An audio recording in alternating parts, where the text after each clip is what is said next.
च भव्यं च सर्वं यश्चादितिष्ठति स्वर्यश्च स केवलं तस्मै ज्येष्ठाय ब्रह्मणे नमः। तस्मै ज्येष्ठाय ब्रह्मणे नमः। तस्मै ज्येष्ठाय ब्रह्मणे नमः।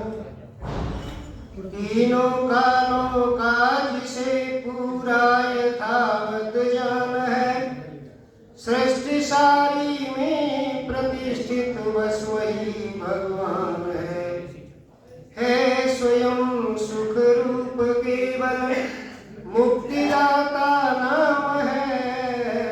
उस महात्म ब्रह्म को श्रद्धा समेत प्रणाम है। जिस बुद्धि को मांगते साधु संत सुजान, उस बुद्धि का है प्रभु देना हमको दान। वेद स्वाध्याय सत्संग करते रहो, वेद स्वाध्याय सत्संग करते रहो। एक दिन प्राप्त सद्ज्ञान हो जाएगा, शांति होगी परम भ्रांति मिट जाएगी। शांति होगी परम भ्रांति मिट जाएगी। पाप तापों का अवसान हो जाएगा। वेद स्वाध्याय सत्संग करते रहो, एक दिन प्राप्त सद्ज्ञान हो जाएगा। अपनी समाज के समस्त पदाधिकारी वृंद, अत्यंत श्रद्धा की भाजन वंदनीय मातृशक्ति, धर्म प्रेमी सज्जनों और प्यारे बच्चों, आज बड़ी खुशी का पर्व है। इसे होलिका के नाम से हम लोग मनाते हैं।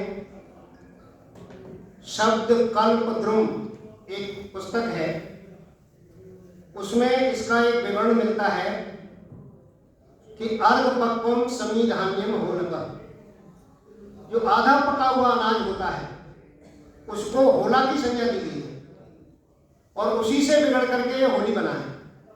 उसी का शब्द है होली। तो सज्जनों, शारदीय जो शरद ऋतु की जो हमारा जो नवषष्ठी यज्ञ होता है वो दीपावली होता है, और बासंती जो यज्ञ है, जैसा कि रमेश जी बता रहे थे भी, वो हमारा इस त्योहार के नाम से जानते हैं हम। ये जो बीच में दंत कथाएं चल गई, हिरण्यकश्यप, ये सब कल्पित है, इनका कोई आधार नहीं है। एक कथा ये बताई जाती है कि प्रहलाद को अपनी गोदी में लेकर के होलिका नाम की उसकी जो बहन है वो बैठ गई और होलिका जल गई। प्रहलाद का कुछ नहीं हुआ। जब होलिका जल गई तो फिर होली की जय क्यों बोलते हो भाई? सारे राक्षस वंशी हो क्या तुम? होलिका की जय तो नहीं बोलनी चाहिए, होलिका उसके पक्ष में तो थी नहीं। इसलिए उस घटना से इस त्योहार का कोई लेना देना नहीं। ये त्योहार बाद में वर्णों की एक ऐसी श्रृंखला चली, उसको जातिवाद में तब्दील कर दिया गया। आज जातिवाद के आधार पर त्योहार बांट दिए गए हैं। जिन त्योहारों का हमारे यहाँ वैदिक महत्व था, रक्षाबंधन का त्योहार ब्राह्मणों को जोड़ दिया गया। वहां एक स्वाध्याय करने का त्योहार था। जब से स्वाध्याय प्रारंभ होता है, चातुर्मास समाप्त होता है और चातुर्मास प्रारंभ होता है जब से हमारा पठन पाठन प्रारंभ होता है। जब वर्षा ऋतु होती है तो सारे काम अवरुद्ध हो जाते हैं और युद्ध वाले युद्ध बंद कर देते थे राजा लोग। वैश्य जो है वो कहीं आते जाते नहीं थे, क्योंकि पहले ऐसी व्यवस्था नहीं थी जैसे आज सड़कों की व्यवस्था है। पहले सड़कों की व्यवस्था कहाँ थी इतनी? सारे रास्ते अवरुद्ध हो जाते थे तो सारे काम हमारे ठप हो जाते थे। तो उसके बाद ये प्रारंभ होते थे शरद पूर्णिमा से, और सारे के सारे फिर उसके बाद विजयादशमी युद्ध शुरू करते थे राजा लोग, उसको विजयादशमी के नाम से जानते हैं। और नई फसल आती है उसको जो है शारदीय नवषष्ठी यज्ञ था। उसके बाद ये बासंती नवषष्ठी यज्ञ है। सारा का सारा यज्ञ का विधान है, लेकिन ऐसी ऐसी कथाएं जोड़ दी गई कि हमारा इससे जो है बिल्कुल ध्यान ही अलग हो गया, क्योंकि हमारी जो ऋषि परंपरा थी वो थोड़ी विलुप्त हुई बीच में। तो सज्जनों, आज मेरा विषय दूसरा है। मैंने आज आपके यहाँ एक छोटा सा विषय प्रारंभ किया था कि ज्ञान से ही मुक्ति होती है। मुक्ति केवल और केवल ज्ञान से होती है, ज्ञानात् मुक्ति। मैंने ये विषय रखा था पिछले आपके प्रोग्राम में।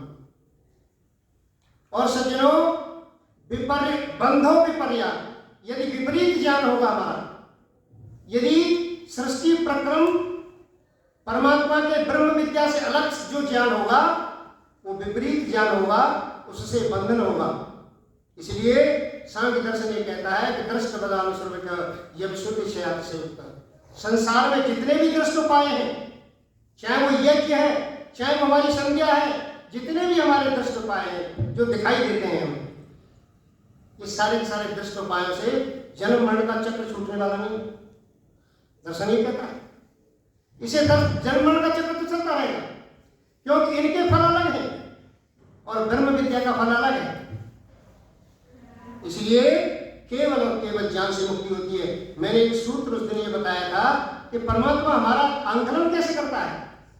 परमात्मा हमारा आंकलन कैसे करेगा कि ये व्यक्ति मोक्ष के काबिल है।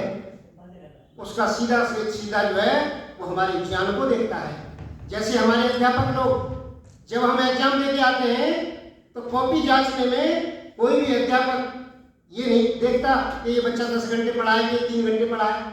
कोई देखता है क्या? नहीं। वह क्या देखा जाता है? बच्चे ने जो लिखा है।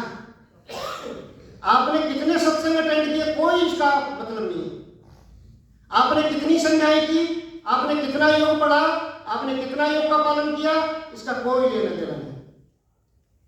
सबका मतलब एक है कि हमारी समझ में ये आना चाहिए हम परमात्मा को समझे कितने, हम आत्मा को समझे कितने, ये समझ में आना चाहिए। हमारा दर्शन नहीं करता ज्ञानात् मुक्ति, ज्ञान से मुक्ति होगी। सज्जनों, यदि हमने ये नहीं समझा, कोई भी अध्यापक ये नहीं देखता ये बच्चा आकाश से इंस्टीट्यूट ट्यूशन लेके आया है, ये देखा नहीं जब इसका आधार ही नहीं कोई। जो कॉपी में लिखा है उस बच्चे ने, जो बच्चे ने अपने ज्ञान का प्रदर्शन किया है उसके अंदर हमेशा अंक उसके आधार पर मिलते हैं। इसलिए परमात्मा का जो आंकलन है वो ज्ञान का आधार है, उसका कर्म से कोई लेना देना नहीं। लेकिन कर्म का सहयोगी है। आप ये न मानें कि बगैर कर्म के ही हो जाएगा। कर्म यदि ज्ञान की प्राप्ति में सहायक है तो वो कर्म की श्रेणी में आएगा। महर्षि ज्ञान में कर्म की परिभाषा लिखते हैं। आप आर्य रत्नमाला में कर्म की परिभाषा देखो कि जो व्यक्ति मन बुद्धि और शरीर से चेष्टा विशेष करता है उसको कर्म कहते हैं। यदि चेष्टा विशेष नहीं है, और विशेष चेष्टा किसकी होती है? विशेष चेष्टा होती है किसी विशेष उद्देश्य की प्राप्ति के लिए। जो मनुष्य जीवन का जो लक्ष्य है उसको प्राप्ति के लिए जो चेष्टा होती है सज्जनों, वो कर्म है, वो कर्म की श्रेणी में आते हैं। बाकी जितने कर्म है आप किस श्रेणी में रख लोगे? आप रख लो। इसलिए परमात्मा ये जो है दर्शनकार कहते हैं कि नियत कारणत्वात्, कारण नियत है, न विकल्प, न समुच्चय न विकल्प। न तो इसका समुच्चय है और न विकल्प है। समुच्चय की परिभाषा मैंने बताई थी उस दिन आपको कि समुच्चय कहते हैं सारे ज्ञान कर्म और उपासना तीनों मिलकर के। जैसे बोरी को उठाने वाला 4 व्यक्ति मिलकर के उठाते हैं, 4 के बगैर बोरी उठेगी नहीं। ऐसा ज्ञान के आधार, ज्ञान के संबंध में नहीं। हम ये समझते रहे, बहुत कुछ लोगों ने परिभाषा करी कि भाई हम कर्म का सिद्धांत अपनाएंगे, ज्ञान हमारे बस की नहीं है, हम तो कर्म करेंगे, बढ़िया करते रहो। कर्म आधारी नहीं है ईश्वर के, कर्म आधार नहीं है ईश्वर के यहाँ। ईश्वर के यहाँ केवल और केवल ज्ञान का आधार है। कर्म से आपको जन्म अच्छा मिल जाएगा, अच्छे माता पिता मिल जाएंगे, पुनर्जन्म चलता रहेगा। ये चक्र छूटने वाला नहीं है सज्जनों। यदि चक्र छुड़ाना है तो केवल और केवल उसका आधार केवल ज्ञान है। नियत कारणत्वात्, नियत किया गया है, कारण नियत है, न समुच्चय है इसका, न विकल्प है। न विकल्प है कोई ये कहे कि मैं तो उपासना के आधार पर, आज ये परंपरा चल गई कि केवल भक्ति करते रहो, कोई आधार ही नहीं। जब तक आपने समझा नहीं ईश्वर को, हाँ आत्मचिंतन किया नहीं आपने, आत्मा का चिंतन, आत्मा को नहीं समझे, परमात्मा को नहीं समझे, तब तक ये चक्र छूटने वाला नहीं है। दर्शन क्लियर है, साफ कहता है। तो अब प्रश्न उठता है सज्जनों, इस जन्म मरण का आधार क्या है? जन्म मरण का आधार केवल और केवल अविवेक। विवेक का न होना इसका जन्म मरण का कारण है हमारा। कहने लगे जी आप ये जन्म मरण का कारण अविवेक बता रहे हो, हमें तो ये लगता है कि जैसे रस्सी से बंधा हुआ कोई व्यक्ति है तो रस्सी जो है, रस्सी ने उसको बांध रखा है। ये जो हमारे 5 तत्व हैं इन्होंने बांध रखा है हमें। लगता तो ऐसा, दिखाई तो ये देता है हमें कि हमारे जो 5 भौतिक तत्व हैं इन्होंने बांध रखा है हमें। लेकिन सज्जनों, बंधन हमेशा और हमेशा चेतन तत्व का हुआ करता है, जड़ पदार्थ का कभी भी बंधन नहीं होता। हम ये कहें कि यदि हथकड़ी किसी के लगी है तो हथकड़ी ने बांध रखा है इसको, एक साक्ष्य दिखाई देता है कि हथकड़ी ने बांध रखा है, लेकिन उसका कारण जो है उसका कारण अपराध है। जिस कार्य को किया है उस व्यक्ति ने उसकी वजह से, इसलिए हमें कारण देखना पड़ेगा। कारण केवल और केवल अज्ञान है, केवल और केवल अविवेक है, इसका केवल कारण अविवेक है। इसलिए हमें इस अविवेक को दूर करना चाहिए। अब प्रश्न उठता है कि अविवेक दूर कैसे होगी? इतने दिनों से लगातार सुनते चले आ रहे हैं विद्वानों को, ये कैसे दूर हो? कि कोई सामान्य बात है, तुरंत दूर हो जाएगा? सज्जनों, महर्षि दयानंद ने भी अपना विवेक दूर किया था। कैसे किया था? कभी उनको तो एक जो है पिंडी पर चूहा चढ़ता हुआ नजर आ गया था। आपने कभी चूहा ऐसा चढ़ता हुआ देखा क्या? ये कारण नहीं है। कभी इस गलत फहमी हो कि महर्षि दयानंद को एक चूहे को देख करके सारा ज्ञान हो गया था। ज्ञान होने का आधार दूसरा है, शक्ति निपुणता लोक शास्त्र काव्यादिवेक्षणा। सज्जनों, दर्शनकार कहते हैं कि शक्ति निपुणता लोक शास्त्र काव्यादिवेक्षणा और काव्य की शिक्षा या अभ्यास इति हेतु तदुद्भवे, ये ज्ञान के वर्धन का ये उपाय है, विवेक के वर्धन का उपाय ये है। सज्जनों, इसी रास्ते में चलते रहे महर्षि। शक्ति, पूर्व जन्म की शक्ति, जो अच्छे कर्म हम करते हैं ये कर्म हमें याद तो नहीं रहते, लेकिन इनके संस्कार हमारे चित्त पर अंकित हो जाते हैं। और ये संस्कार जो है जब दूसरे जन्म में जाते हैं ये संस्कार चलते हैं हमारे साथ। ये शक्ति, ये स्वभाव, ये जो स्वभाव है, स्वभाव का मतलब वो नहीं जिसे कहते हैं कि ये गर्म स्वभाव का है, नरम स्वभाव का है। स्वभाव उसको नहीं कहते, हम मानते हैं उसको स्वभाव, लेकिन वो तो गुण है। वो एक किसी निमित्त से आता है और हट जाता है, उस निमित्त घटा तो हट गया, लेकिन स्वभाव कोई बदलता नहीं, वो संस्कार से हटा पीछे से। इसलिए संस्कार जो पीछे का संस्कार है, और निपुणता किसकी? लोक शास्त्र काव्यादिवेक्षणा। संसार में जितने प्रचलित मोक्ष ग्रंथ हैं उनको पढ़ने के बाद जो निपुणता प्राप्त होती है, अर्हता, योग्यता कहते हैं ना, आईएएस का एग्जाम क्लियर करने के लिए जो योग्यता हासिल की जाती है सज्जनों, वो योग्यता संसार के पुस्तकों को पढ़ने के बाद और काव्य की शिक्षा या अभ्यास है। जो समझदार व्यक्ति है, जो योग्य व्यक्ति है, जो काव्य के व्यक्ति हैं, जो शास्त्र को जानते हैं, ऐसे लोगों के पास बैठ करके पढ़ना। अकेले ज्ञान नहीं आएगा आपको, ऐसे लोगों के पास बैठ के पढ़ना। सज्जनों, महर्षि दयानंद सारी उम्र ये काम करते थे। कभी किसी के पास जाते, कोई उनकी अंगूठी छुड़ा लेता है, कोई उसके कपड़े छुड़ा लेता है। स्वामी पूर्णानंद जिन्होंने इनको दीक्षा दी है, दीक्षा देने के बाद कहते हैं कि ये बच्चा शुद्ध वैराग, निर्मल वैराग है इसका, मैं इसको संतुष्ट नहीं कर पा रहा हूं। अपनी अंतरात्मा से कहते हैं कि संन्यास की दीक्षा तो मैंने दे दी, लेकिन इसको संतुष्ट नहीं कर पा रहा हूं। वो कहते हैं भैया तुम्हारे अंदर क्यूरियोसिटी बहुत है, इनोवेटिव आइडियाज बहुत है आपके, मैं आपको संतुष्ट नहीं कर सकूंगा। आप मैंने जिस गुरु से पढ़ा है आप उस गुरु के पास चले जाओ।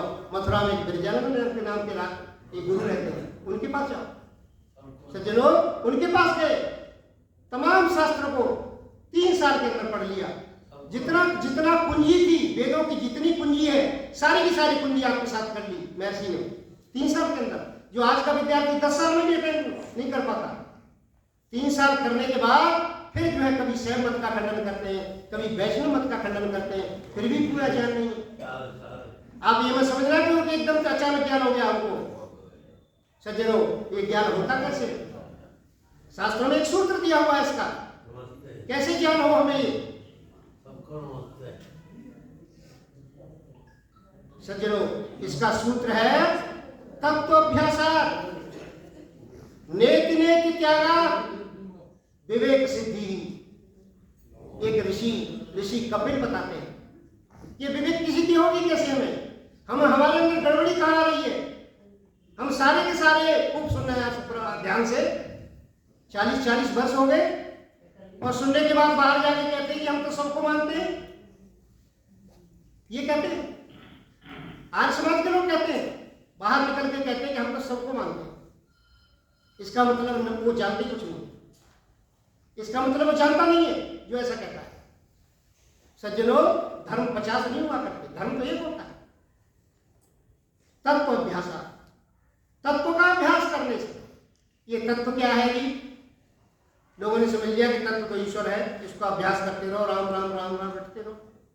कुछ लोग हमारे यहाँ समाज में कहते हैं जी ओम का जाप करो, गायत्री मंत्र का जाप करो, क्या इससे सिद्धि हो जाएगी? सज्जनों, ऋषियों के पास बैठ करके सीखना होगा कि तत्व कहते किसको है। तत्व कहते हैं जो वस्तु जैसी है उसको वैसी जानना।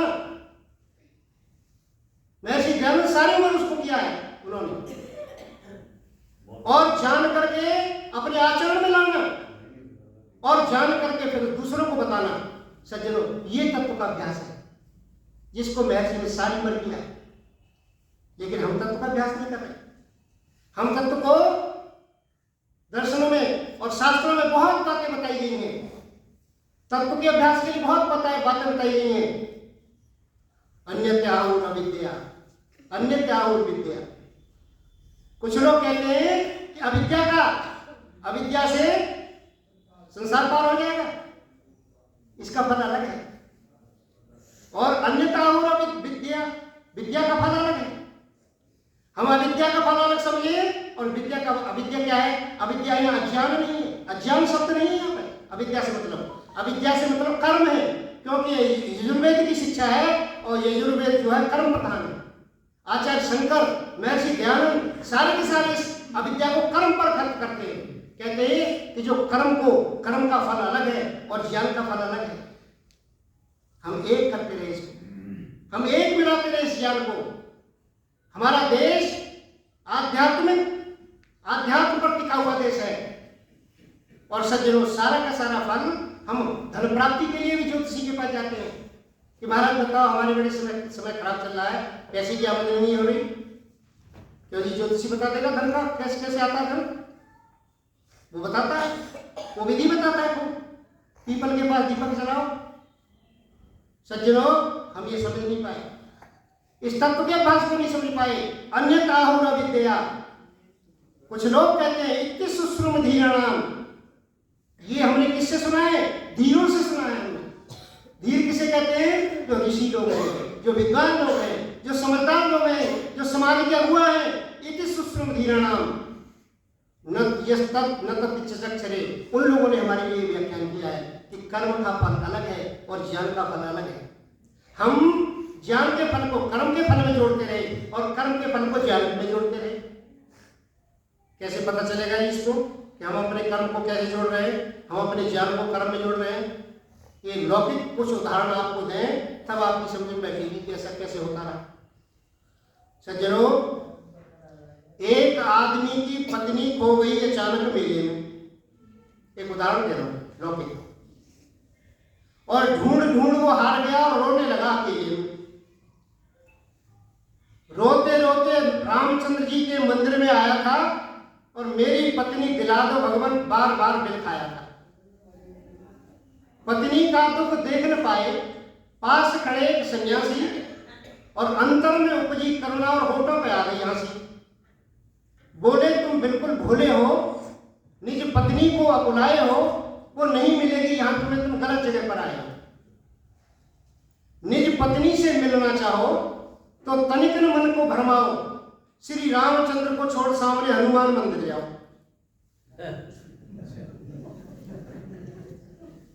श्री रामचंद्र जी नहीं तुम्हारी कोई मदद कर सकते हैं, वो पवन पुत्र ही सारे तुम्हारे संकट को हर सकते हैं। जब इन पर विपदा आई थी तब वही काम में आए थे, जब इनकी पत्नी खोई थी तो वही ढूंढ कर लाई। सज्जनों, ये धार्मिकता का अर्थ समझ लिया। ये विकृत धार्मिकता हमारे अंदर पैदा हो गई है। बच्चों सुन रहे हो ना तुम? कोई व्यक्ति, कोई हमारे परिवार का सदस्य यदि किसी मेले में, किसी भीड़ भाड़ स्थान में बिछड़ जाए तो हमें क्या करना चाहिए? क्या करना चाहिए बच्चों? हनुमान मंदिर जाना चाहिए। देखो बता रहे हैं, ये विकृत धार्मिकता है हमारे अंदर, इसीलिए हमें तत्व का अभ्यास नहीं हो रहा। हमने जो है धार्मिक, हर एक काम धार्मिकता से जोड़ दिया गया। हमें पुलिस में जाना चाहिए, हमें अनाउंसमेंट करवाना चाहिए, हमें मीडिया का प्रयोग करना चाहिए, अखबार में निकलवाना चाहिए और इलेक्ट्रॉनिक मीडिया का प्रयोग करना चाहिए। ये तो प्रयोग हो सकते हैं इसके, लेकिन सज्जनों, ये जो प्रयोग हमने किया आज तक, इस प्रयोग को करने के लिए ये काम उचित नहीं, ये करते रहे, इसीलिए तत्व का अभ्यास नहीं। महर्षि दयानंद ने यही तो जोर लगाया सारा, इस देश की विचारधारा को बदलने के लिए। आज तत्व का अभ्यास, हम किसी व्यक्ति से कहें भाई साहब आर्य समाज मंदिर आ गए, बच्चे नहीं आए आपके, कहते हैं ये बच्चे तो पढ़ रहे हैं घर पे। क्यों जी, इससे ज्यादा कोई जरूरी काम है क्या? समझा नहीं हमें जरूरी काम। आध्यात्म में पीछे कर दिया बच्चा, क्योंकि हम जान गए कि वो हम जो कर रहे हैं वो गलत कर रहे हैं, वो ठीक नहीं। हम अपने लिए जानते हैं, इसलिए उस बच्चे को नहीं सिखाते। और बच्चे को हम क्या करते हैं कि जो कर्मशील देश है, भैया पढ़ लिख जाओ और अमेरिका के हवाई जहाज में बैठो, सीधे कर्मशील देशों में जाओ। और कर्मशील देश जो पैसे में बहुत ऊंचे बन चुके हैं सज्जनों, वो कहते हैं पैसे में बिल गेट्स संसार का सबसे बड़ा धनी व्यक्ति, और वो कहता है कि भैया मुझे तो शांति चाहिए। ये शांति कहाँ मिलेगी? ये भारत में है, आध्यात्मिकता भारत में है। हम वहां के लिए परेशान हैं क्योंकि हमने कर्म के सिद्धांत को नहीं अपनाया था। हम केवल और केवल धार्मिक बने रहे, और वो लोग केवल कर्म के क्षेत्र में बने रहे। वो उनको धार्मिकता की जरूरत है, हमारे यहाँ की जरूरत है। सज्जनों, ये तत्व का अभ्यास करते रहे। एक दूसरी घटना और देता हूँ। स्वामी स्वरूपानंद जी को आपने देखा होगा, सभा में रहा करते थे। स्वामी हमारे पास, गांव के पास राया एक कस्बा है, जी को मैं जानता हूँ, राया कस्बा है, वहां के रहने वाले थे वो। पहले तो बचपन में वो मंडलियों में स्त्री बन करके नाचते थे, लेकिन बाद में आर्य समाज का ज्ञान मिला और एकदम आर्य समाज में आ गए और सन्यासी बन गए। सभा का ज्ञान में रहा करते थे हमारे यहाँ। तो एक बढ़िया बात बताया करते थे, कहने लगे गांव की एक घटना है कि एक गंगा जी नाम का एक गडरिया था। एक गडरिया जाती है वहाँ, जो पशु पालते हैं और दूध बेचा करते हैं। तो जब गडरिया जो है, एक दिन गंगा जी ने गडरिया और पाल रखी थी बहुत सी भेड़ बकरी पाल रखी थी उसने। और गंगा जी ने एक दिन बड़ा हुआ तो भारी, भेड़ में किसी तरह आ गई बीमारी, भेड़ों में बीमारी आने लगी। तो भेड़ में जब बीमारी आने लग गई तो भेड़ एक एक करके मरने लगी, सारी भेड़ मरने लगी। तो उसकी पत्नी कहने लगी कि इनको दिखाओ, कहीं तो बीमार है सारी की सारी भेड़। तो गंगा जी लट लेकर के चल दिया दिखाने के लिए डॉक्टर के पास। रास्ते में पंडित जी कथा कर रहे थे कहीं, तो वो भी बैठ गया थोड़ी देर। उसने कहा भाई गंगा जी तुम बड़े परेशान लग रहे हो, कि हाँ परेशान तो हुई यार, मेरी भेड़ मर रही है सारी। पंडित जी अपना पत्रा खोल के बैठ गए कि भाई शनिवार जो है, शनिवार तुम्हारे पर 7.5 है, और जो है सारे के सारे राहु केतु वक्र दृष्टि से देख रहे हैं तुम्हें, सारे के सारे ग्रह चढ़ा दिए उसके ऊपर। और कहने लगे कि तुम क्या करें महाराज, उपाय बताओ कि तुम रामायण का पाठ करवाओ, सारी बीमारी दूर हो जाएगी। पंडित जी ने किया रामायण का पाठ और भेड़ सबरी मर गई, बकरी रह गई 8, सारी भेड़ मर गई। और धीरे करके वो भेड़ भी मर गई, बकरी भी मर गई। तो एक मेमना रह गया उसके पास। तो गांव में बाजरा की रोटी मट्टी में मीड़ के खाते हैं ना, जब वो खा रहा था तो मेमना उसमें मुंह मार गया। कहने लगा कि तुझे ये ध्यान नहीं है, बुलाऊं पंडित जी को? एक चौपाई में दम निकल जाएगी तेरी, रामायण करवा दूंगा तुम्हारा। सज्जनों, ये तत्व का अभ्यास करते रहे। महर्षि की विचारधारा को समझे नहीं हम। उन्होंने सारी उम्र तत्व का अभ्यास किया है। जो वस्तु जैसी है उसको जानना। हम परमात्मा को तो नहीं जान सके, हम परमात्मा को कहीं और देख रहे हैं। सज्जनों, ऐसे ऐसे हमारे यहाँ हुए। हमारे जब महमूद गजनवी ने चढ़ाई की तो सारे के सारे पंडित पुजारी इकट्ठे हो गए। कहने लगे राजा भीम कहता है मैं आपकी रक्षा करूंगा इन आताताइयों से, क्योंकि ये तो चंद लोग हैं, मेरे पास तो पूरी सेना है। कहने लगे हमें जो आपकी सेना की जरूरत नहीं है। क्या करें? पुजारी जो है ये मीटिंग करने लगे कि हम सब भाई मिलकर के शिव शंकर जी का जाप करें और दुष्टों का संहार करें। शिव शंकर अपने आप करें। मार काट क्यों करें वृथा, हम लोग वृथा क्यों पाप करें, और क्यों हम धर्म बिगाड़े अपना बैठ भजन चुपचाप करें। सिर पे छाए मलेच्छ भजन की ठानी इन्होंने ठान सुनो, हुए मूर्ख पूजा से यहाँ कैसे कैसे नुकसान सुनो। सज्जनों, ये पद्धति हमने अपना ली। आज देश सारा गुलाम, आज फिर वो हवा चली है, आज एक हवा बदली है। सज्जनों, उस हवा का फायदा उठाओ, अपनी उंगली को सावधान रखना है। इसको ऐसी हवा चली गई है कि सारे के सारे दुष्ट लोग जो हैं आज ये कहने लगे कि मेरे पिताजी तो 1722 में राम साहेब कौल थे। कोई कहता है हम तो कश्मीरी ब्राह्मण हैं। और सज्जनों, एक हैदराबाद के एक संत हैं, वो कहते हैं कि हमारे तो बाबा तुलसीराम थे। और वो दिन दूर नहीं, यदि आपकी उंगली ठीक रही, मैं किसी पार्टी का प्रचार नहीं करता, यदि आपकी उंगली ठीक रही तो सज्जनों को दूर नहीं कि 22 के 22 करोड़ दोबारा लौट के आएंगे। लेकिन हमारा जो तत्व का अभ्यास है ये ठीक चलना चाहिए। हम तत्व के अभ्यास से गड़बड़ हुए हैं। ये तत्व का अभ्यास हो कैसे?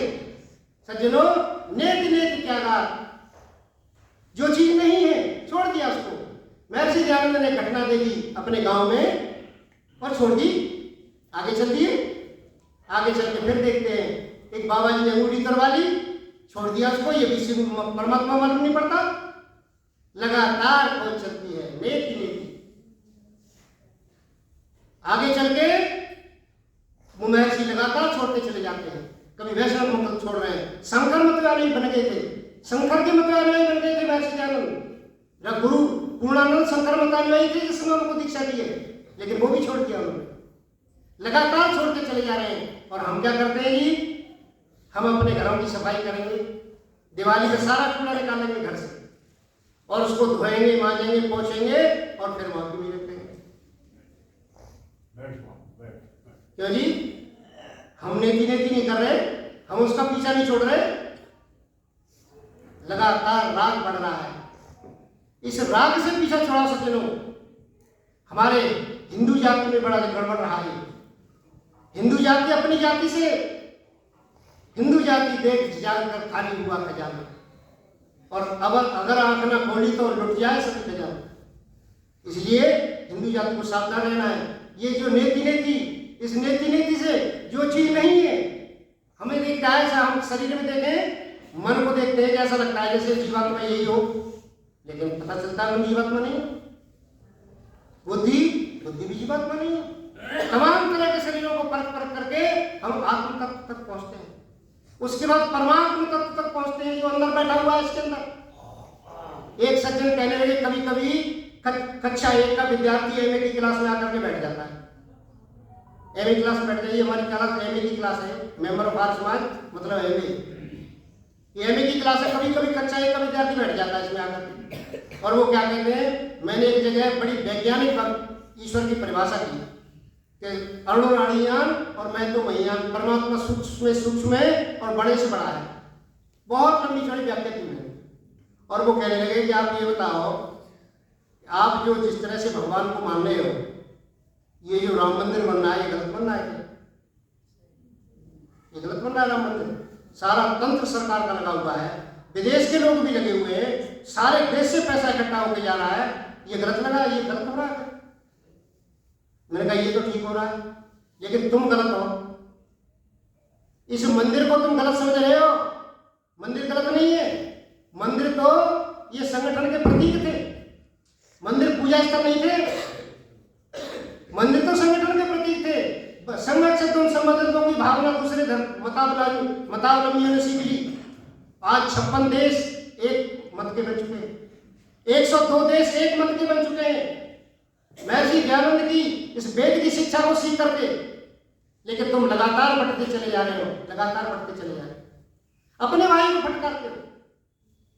मैं तो कभी कभी बड़ा विचलित समझता हूँ, आर्य समाज के लोग महर्षि दयानंद को जानते हैं, महर्षि दयानंद को पढ़ते हैं, आर्य समाज के अंदर गड़बड़ी कहीं कहीं देखता हूँ। ज्यादातर अधिकारी सारी उम्र सरकारी सेवा में रहे और अपनी पत्नी को आर्य समाज नहीं ला सके। सारी तनख्वाह उनको देते रहे पत्नी को सारी उम्र, अरे बेटी तो आई है, लेकिन पत्नी नहीं आ सकी। और किसी कोई बीवी बच्चे लेकर के आर्य समाज में आ जाए तो हमें परेशानी पैदा हो जाती है कि प्रधान न बन जाए। ये सोचना पड़ेगा, ये हमें विचार करना पड़ेगा इस बात पर। आर्य समाज छोटा समाज नहीं था ये, लेकिन छोटा कर दिया, विचित्र अपना अपना करके इसको धीरे धीरे करके समेटते चले जा रहे हैं। बिल्डिंग इतनी महंगी कर रही है, इन बिल्डिंगों की अद्भुत कीमत है। अकेला अपने गांधीनगर आर्य समाज में रहा करता था, उस आर्य समाज की कीमत 200 करोड़ रुपए है। 4 लोगों ने लगा करके बनाया था बुजुर्गों ने, लेकिन आज ऐसी कर दी को ताला लगा पड़ा है इसके अंदर। और कोई बदमाश, वहां का जो बदमाश है वो कब्जा कर लेगा, सारे के सारे आर्य समाज बैठे रह जाएंगे, वो कदमा लड़ते रहना। फिर जैसे देखो ये जो कब्जा हुआ है इस पर, तो हम तत्व का अभ्यास नहीं कर रहे। मेरा कहने का मतलब तत्व का अभ्यास नहीं, जो वस्तु जैसी उसको परखो बार बार, और परखने के बाद उसको अपने आचरण में लाओ, और उसके बाद संसार को बताओ, अपने भाइयों को बताओ, अपने पड़ोसियों को बताओ सज्जनों, तब इस वेद की विद्या जीवित रह सकती है। और संसार में ये हमारा जो धर्म है, हमारा जो मत है, ये वैदिक मत, ये जीवित रह सकता है। नहीं तो संसार में सज्जनों बचने वाला नहीं है कुछ। हमने ऐसा कर दिया है हमने, इसलिए हमें तत्व का अभ्यास करना चाहिए। नेति का त्याग करना चाहिए। फिर आगे प्रश्न ये पैदा होता है कि क्यों जी ये विवेक एक जैसा क्यों नहीं होता सबको? मुक्ति के लिए तो एक जैसा विवेक चाहिए, मुक्ति के लिए विवेक एक जैसा चाहिए सबका। फिर सबका एक जैसा क्यों नहीं होता? कोई व्यक्ति कैसे भी है, तो सज्जनों दर्शनकार कहता है कि अधिकार भेदात न नियमः, जो अधिकारी का भेद होने से, हमारा जो अधिकारी है, कोई व्यक्ति मथुरा दिल्ली से चला मथुरा तक पहुंचा, कोई भरतपुर तक पहुंच गया, कोई आगे कोटा तक पहुंच गया, कोई रतलाम तक पहुंच गया, बॉम्बे तक तो कोई पहुंचा नहीं अभी। तो सज्जनों ये स्थिति हमारी, हम जो है हमारे अंदर जो समाधि का है, जैसे भूख और प्यास से व्याकुल आदमी को कुछ भी अच्छा नहीं लगता, ये आसनतम समाधि हमारी कब लगेगी? हम कैसे ईश्वर की तरफ इस तरह बढ़ेंगे? लगातार हम प्रवचन सुनते चले जा रहे हैं, लेकिन आसनतम समाधि किसी की नहीं हो रही। जैसे भूख और प्यास से व्याकुल व्यक्ति अन्न और जल के सिवा उसको कुछ सुनता नहीं। स्वामी सतपति जी को बहुत दिन सुनते रहे हो तुम, स्वामी सतपति जी के साहित्य को पढ़वाओ, उनकी ब्रह्मवेदा पुस्तक है, छोटी सी पुस्तक, उसको पढ़वाओ। बड़े रूप में भी है कुछ लोगों के पास। सज्जनों लगातार महर्षि दयानंद के बाद ईश्वर की प्रकृति, स्तुति, प्रार्थना और उपासना, ज्ञान, कर्म और उपासना, यदि किसी के ऊपर सबसे ज्यादा काम किया है तो स्वामी सतपति जी ने काम किया है महर्षि दयानंद के बाद। और दयानंद के बाद महर्षि सत्यपति न केवल स्वयं किया उन्होंने, पूरी शिष्य मंडली आज तक ऐसी कर रही है। उनके शिष्य कभी कल आए थे, मैं तो इनसे निवेदन कर रहा था कि मुझे मिलके बड़ा अच्छा रहता, क्योंकि गुरु के आगे उनसे सीखा मैंने। गुरु के आगे जब शिष्य प्रस्तुत होता है, जब गुरु के आगे शिष्य पहुंचता है, जब कुछ बताता है सज्जनों, फिर उसे पता चलता है कि मेरा ज्ञान कैसा है। मैं तो उनके आगे परीक्षा देना चाहता हूं अपनी। सज्जनों इस परीक्षा से अधिकारी भेदात न नियमः, अधिकारी का भेद होने से, अधिकारी अलग अलग हैं, किसी की तीव्र इच्छा है, किसी की नहीं है, किसी की 10 दिनों के बाद बनेगी, ऐसा नहीं है, एक जैसी इच्छा किसी की नहीं है। इसलिए इस अधिकारी के भेद से, अधिकारी भेद से नियम नहीं है कि कोई एकदम एक जैसा समाधि हो जाए, एक जैसा विवेक किसी को हो जाए। इसलिए धीरे धीरे शनै शनै धर्मम संचुनया बल्मीका विपुत्तिका, जैसे वाई चिंटियां जो वाई बनाती हैं अपना स्थान बनाती है रहने का, ऐसे धीरे धीरे बनाती हैं। धर्म का संचय केवल धीरे धीरे होता है, कभी भी जल्दबाजी में नहीं होता, कभी भी इस तरह से नहीं होता धर्म का संचय कभी भी कि जैसे हमें एकदम कोई, जैसे लोग कहते हैं कि जैसे चूहा चढ़ा महर्षि दयानंद को ज्ञान हो गया, ऐसा नहीं होता। और न महर्षि दयानंद को हुआ ऐसा लोगों के गलत फहमी है तो वो गलत फहमी निकाल दीजिए। महर्षि दयानंद को ऐसा नहीं हुआ, सारी उम्र लग गई, 50 साल लगते हैं सफेदी सर पे लाने। सज्जनों 50 में सफेदी ऐसे नहीं आ जाती किसी को, अनुभव बहुत देर से आता है। इस अनुभव को देखें, हम अपना जीवन ऐसा बनाए, हम धीरे धीरे करके उस मार्ग पे चले जिस मार्ग पे ईश्वर प्राप्त होता है सज्जनों। लेकिन वैशेषिक दर्शन के उस धर्म के सिद्धांत को भी ध्यान रखें कि ये तो अभ्युदय निःश्रेयस संसिद्धि सधर्म, जहां अभ्युदय भी है और निःश्रेयस भी है, धर्म वो है, हमें वो धर्म अपनाना है। ज्ञान और कर्म वो चीजें हैं सज्जनों, केवल हम ज्ञान के पीछे लगे रहे तो भी हमें उद्धार हमारा होने वाला नहीं है। शरीर माध्यम कर्म धर्म साधन, हमारा शरीर धर्म का साधन है, इसकी रक्षा करनी है हमें। इसकी रक्षा के लिए वेदों में शस्त्र अस्त्रों का विधान किया गया है। धनुर्वेद वेद से निकला हुआ वेद है सज्जनों। हमें जो है सेना की व्यवस्था का प्रावधान किया गया है, उसमें राजा की व्यवस्था का प्रावधान किया गया है। हम वेद को पढ़े तो सही, कम से कम वेद में उस महर्षि दयानंद मुक्ति के उपायों में लिखते हैं कि जो ईश्वर मोक्ष और मोक्ष के उपायों से अतिरिक्त, मोक्ष के साधनों से अतिरिक्त अन्य किसी में प्रीति न रखना, ये मोक्ष का उपाय है। यदि कपड़ा पहनने में शरीर ठीक रहता है तो कपड़ा आवश्यक है। आप ये ना समझें कि कपड़ा ईश्वर तो नहीं है, हम कपड़े को क्यों प्राप्त करेंगे, ये तो ईश्वर नहीं है, ऐसा नहीं। इसलिए ऋषि लिखते हैं कि यतो अभ्युदय, हमारा इस संसारिक लौकिक उन्नति भी होनी चाहिए और पारलौकिक उन्नति भी होनी चाहिए। केवल एक उन्नति को लेकर के चलेंगे सज्जनों, यही तो कहा है वेद ने कि अन्यत एवाय विद्या, अन्यत एवाय विद्या। हमें जो है कर्म के फल हमारे अलग हैं और ज्ञान का हमारा फल अलग है। इति सुश्रुमधीना नाम न तदयत विचक्षरे, हमारा वेदों का उपदेश ऋषियों ने किया है। महर्षि दयानंद इसका अर्थ करते हैं कि हमने ऋषियों के अतिरिक्त ईश्वर के ध्यान में बैठ करके सीखा है। हमें ईश्वर ने बताया है कि सज्जनों इन सब का फल अलग अलग है। हम जो है इन फलों को सम्मिश्रण करते रहे, हम ज्ञान को कर्म में ले जाते रहे और कर्म को ज्ञान में ले जाते रहे और कर्म को ये कर्म करते हुए ये समझते रहे कि हम ईश्वर प्राप्त हो जाएगा, नहीं हो सकता। और ज्ञान प्राप्त हुए भी ये समझते रहे कि हम ईश्वर प्राप्त हो जाएगा, ऐसे भी नहीं हो सकता। संसार को अपनाने ये जो मुक्ति के लिए प्रकृति का भोग आवश्यक है। जीवात्मा बनता कैसे है, जैसे खूंटे के पास कोई पशु आ जाता है, जैसे गाय को सुबह मालिक खोल देता है, सारे जगह घूमती है, सारी जगह घूमेगी और घूमने के बाद पुनः खूंटे के पास आ जाती है, पुनः मालिक बांध देता है उसको। बस सेम पृथ्वी हमारे जीवात्मा का यही स्वभाव है। जैसे ये प्रकृति के संपर्क में आएगा, क्योंकि अल्पचिता है इसके अंदर। अब लोग एक प्रश्न करते हैं इस पर कि क्यों जी, जब जीवात्मा मुक्ति में था तो उसकी सारी अविद्या दूर हो गई, अविद्या सारा का सारा अज्ञान नष्ट हो गया उसका, और कर्म भी उसके सारे नष्ट थे, फिर अगला जन्म कैसे मिल रहा है उसको, कैसे मिल रहा है अगला जन्म? तो इसमें कुछ लोग तो ये अलग अलग मत है। कुछ लोग कहते हैं कि कर्म शेष रह जाते हैं, कुछ लोग मानते नहीं, कहते हैं जब सारा टूट फूट के बराबर हो गया, कर्माशय खत्म हो गया, तो फिर उसके बाद जन्म कैसे हो रहा है? तो सज्जनों इस अपवाद को, ये दो तरह से प्रश्न को, जैसे बता रहे हैं साहब कि कर्म शेष रह जाते हैं, कुछ विद्वान ऐसे मानते हैं, कुछ विद्वान ये कहते हैं कि भाई एक अपवाद को हमें मानना पड़ेगा। अपवाद क्या?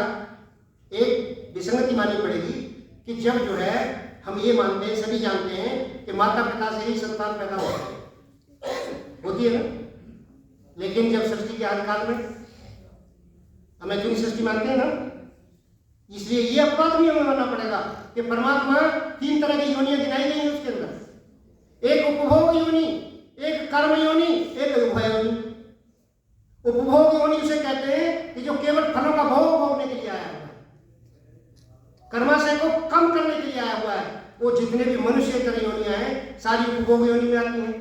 और उभय योनि जिसमें कर्म करने की भी छूट है और फल पाने की फल भी पाता है, उसमें मनुष्य आता है। एक कर्म योनि भी स्वीकार की गई है उसमें सज्जनों। कर्म योनि किसी पिछले कर्म की शेष नहीं है, बल्कि नए कर्म शेष कर्म। परमात्मा जब ज्ञान देता है, पुनः प्रकृति के संपर्क में भेजता है, पुनः बनने के लिए भेजता है परमात्मा। जब उसका ज्ञान कम हो जाता है, जब सृष्टि का काल, जब उसकी मोक्ष का काल जब पूरा हो जाता है, तो परमात्मा अपना ज्ञान देना बंद कर देता है। उस तरह से लाइट नहीं देता जो पहले दे रहा था। और जैसे ही परमात्मा जो जीव के अंदर अल्पचिता है, वो तुरंत प्रकृति के संपर्क में आता है, मुझे तो यही आनंद चाहिए मुझे तो, और फिर आगे प्रकृति में देखता है जिसमें भी आनंद मिल रहा है मुझे। प्रकृति में बनता चला जाता है, संस्कार बनते चले जाते हैं। लगातार इसके अलग अलग उत्तर दिए जा रहे हैं विद्वानों के द्वारा। आप पढ़ो, सबके अलग अलग उत्तर हैं, एक उत्तर नहीं किसी का। गर्ग साहब कुछ कह रहे हैं इसके संबंध में। अभी तक जो हमने सुना है वो सुना है कि कलेश, पांचों कलेश दग्ध होते हैं, पर कर्म शून्य नहीं होते कभी भी। कर्म शून्य नहीं होते कभी, क्लेश तो दग्ध भी होते। अलग अलग विद्वान इसको अलग अलग मानते हैं, अलग कुछ लोग ऐसे यही जवाब देते हैं इसका कि कर्म शेष रह जाते हैं, और वो कर्म कहते हैं कि स्वामी विवेकानंद तो कहते हैं कि वो जीवात्मा के अंदर जीरोक्स कॉपी बना के डाल दिए जाते हैं। हाँ। जीवात्मा जो है वो अवयवी नहीं, उसके अंदर कुछ समा ही नहीं सकता।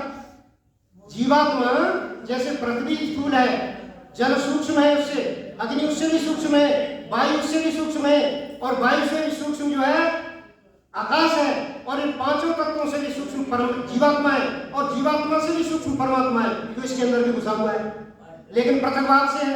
आप ये समझ रहे हैं जीवात्मा के अंदर मिला हुआ है, वो मिला हुआ नहीं है, पृथक भाव है उसका, अलग भाव से रहता है। जीवात्मा के अंदर घुला मिला, जैसे जीवात्मा की परिभाषा तो दी गई है, जीवात्मा की परिभाषा दी गई है कि चित्त शक्ति अपरिणामिनी, यानी इसके अंदर कोई बदलाव नहीं होता कभी भी, और अप्रतिसंक्रमा, ये किसी से मिलती नहीं है। जैसे दूध में पानी डाल देते हैं तो पानी मिल जाता है ना, ऐसे ये मिलती नहीं किसी से, अप्रतिसंक्रमा है। और दर्शित विषय, केवल विषय का दर्शन मात्र करती है। ये जितने भी विषय भोगते हैं हम, ये जीवात्मा नहीं भोगता है इसको, ये प्रकृति के अंदर चलता रहता सारा कुछ, और उसको केवल सूचना मात्र मिलती है कि आज ओम प्रकाश ने गुलाब जामुन खाई, केवल सूचना मात्र। इस सूचना मात्र को किसी मिठाई की दुकान में चले जाओ और वहां देखो ये गुलाब जामुन है, ये मिठाई है, ये मिठाई है, उसे देख करके भाग आओ, बस इतना मात्र। जीवात्मा कभी, जीवात्मा तो निष्क्रिय बताया गया है, परमात्मा भी जैसे जीवात्मा निष्क्रिय है वैसे परमात्मा भी निष्क्रिय है, कोई कुछ नहीं करते, इनके तो आदेश से होता है सारा कुछ, इनके तो आदेश मात्र से। जैसे शरीर जो है वो निर्जीव है, हमारा शरीर जो है जड़ है, सारा का सारा जीवात्मा के आदेश से चलता है, वैसे ही सारी की सारी प्रकृति, ये जितने भी गोलक हैं ये परमात्मा की शक्ति नहीं है। जितने भी पिंड घूम रहे हैं संसार में, ये शक्ति केवल और केवल प्रकृति की है। रेल चलती है, आपने देखा होगा रेल चलती हुई हजारों आदमियों को एक आदमी खींच के ले जा रहा है, उसे पूछो कैसे खींच सकता है, इतने आदमियों को खींच सकता है क्या तुम? नहीं खींच सकता। कैसे, किसकी शक्ति है ये? कहेगा वो ये तो बिजली रेल की है। तो रेल में किसकी शक्ति दी? कि ये बिजली ने, या उसने पेट्रोल डीजल ने, या कोयले ने। ये कोयले की शक्ति कहां से आई? ये प्रकृति की शक्ति, प्रकृति से उत्पन्न हुई है सारी शक्तियां। ये संसार में जितने गोलक घूम रहे हैं ये प्रकृति की शक्ति है, परमात्मा की शक्ति नहीं है। परमात्मा करता क्या है? फिर परमात्मा इनका नियंत्रण करता है। कौन सा गोलक कितनी दूरी पर रहेगा, कहां रहेगा, ये नियंत्रण। जैसे रेल को बनाने वाला एक रेल को पटरी में डाल दे और चालू कर दे, ड्राइवर कोई हो ना उसमें, कहां रुकेगी रेल? इसलिए संसार का नियंत्रण केवल नियंत्रण परमात्मा के हाथ में है। सज्जनों, न कर्म का सिद्धांत भी लोग ये कहते हैं, कर्म है, कर्म के सिद्धांत को भी अलग करते हैं लोग कि न ईश्वराधिष्ठित कर्म व्यवस्था, ईश्वर के अधीन नहीं है। ये फल संपत्ति हमारी जो है हमारे कर्मों से प्राप्त होती है, हमारे अंदर छिप लगा रखी है, सारा का सारा टेप हो रहा है। इसीलिए सज्जनों, समय पूरा हो गया, मैं अपनी वाणी को ये विराम देता हूँ। शेष चर्चा करेंगे। ओम